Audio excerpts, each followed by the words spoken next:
किसान खेत में हल चलाता है, अन्न उगाता है,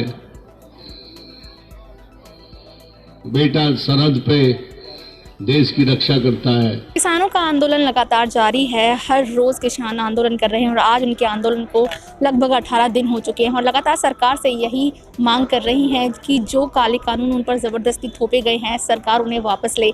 किसानों के समर्थन में हर कोई उतर रहा है। इसी को लेकर फरीदाबाद बार एसोसिएशन भी आज किसानों के समर्थन में उतरा है और लगातार यहाँ पर वो शांतिपूर्ण धरना प्रदर्शन कर रहे हैं और लगातार सरकार से यही मांग कर रहे हैं कि जो 3 काले कानून सरकार की तरफ से थोपे गए हैं और उनको वापस लेने की मांग कर रहे हैं। एक बार आएंगे जी सर, आप आज यहाँ पे शांतिपूर्ण धरना प्रदर्शन कर रहे हैं, क्या कहेंगे? हमारे पास कहने के लिए क्या है, कहने और करने के लिए तो मोदी के पास उन्हें करना चाहिए जो कुछ करना हम मांगते हैं। किसान जो मांग रहा है, जो अन्नदाता मांग रहा है, उनकी बात को मान लेना चाहिए। मान भी क्या है, मांग भी सिर्फ ये है कि मेरा जो हक है उसको ना खाया जाए, मुझे साहूकारों के हाथ नहीं बेचा जाना चाहिए।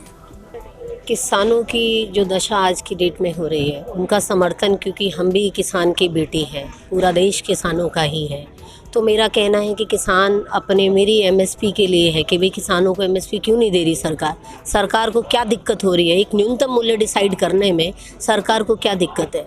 तो हम लोग इसीलिए बैठे हैं कि किसानों की आवाज़ को सुने, क्योंकि सेंट्रल गवर्नमेंट सड़कों पे किसान उतर रहा है और वो अपने सारे काम काज छोड़कर एक छोटी सी डिमांड कर रहा है सरकार से और सरकार उस डिमांड को भी पूरा नहीं कर रही है। तो क्या कारण है, सरकार को क्या फ़ायदा है जो एमएसपी डिसाइड नहीं कर पा रही है सरकार। तो इसीलिए हम किसानों के साथ हैं और किसानों के लिए हमेशा बने रहेंगे।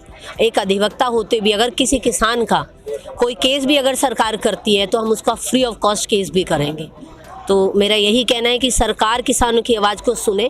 अगर सरकार नहीं सुनेगी किसानों की डिमांड को तो एक एक किसान का बच्चा भी सड़कों पे उतरेगा और शायद फिर सरकार सोच भी नहीं पाएगी, सरकार को भी सत्ता से जाना पड़ेगा। तो किसान तो हमारा अन्नदाता भी है और हमारे बड़े बूढ़े सब किसान ही रहे हैं और किसानों की बात माननी चाहिए। आगे की रणनीति क्या रहेगी अगर इस तरीके से? आगे रणनीति जब तक किसान की बात नहीं मानी जाएगी हम किसानों के समर्थन में रहेंगे। बिल्कुल, आज तो हमारा धरना है, कल हम उपवास भी करेंगे और आगे अनशन पे बैठेंगे अगर ऐसी बात रही तो हमारी। जो ये मोदी है ना, ये सिर्फ अडानी और अंबानी का ना जी चेला है, ये उनके लिए कमा रहा है।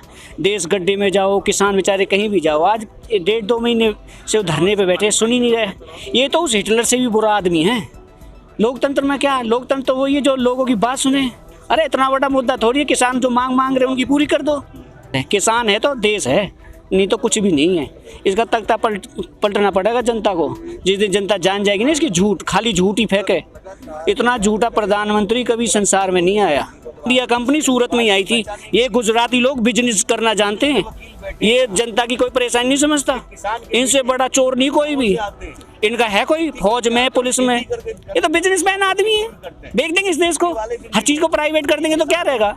यहाँ पर लगातार जो यहाँ पर जितने भी लोग बैठे हुए हैं उन्हीं का यही कहना है कि सरकार की तरफ से जो इन किसानों के ऊपर बिल थोपे गए हैं ये सिर्फ सरकार की चालबाजी है। उनके समर्थन में इसी तरीके से प्रदर्शन करते रहेंगे। कैमरा पर्सन नम्रता के साथ संवाददाता कृष्णा पाएंगे, हरियाणा।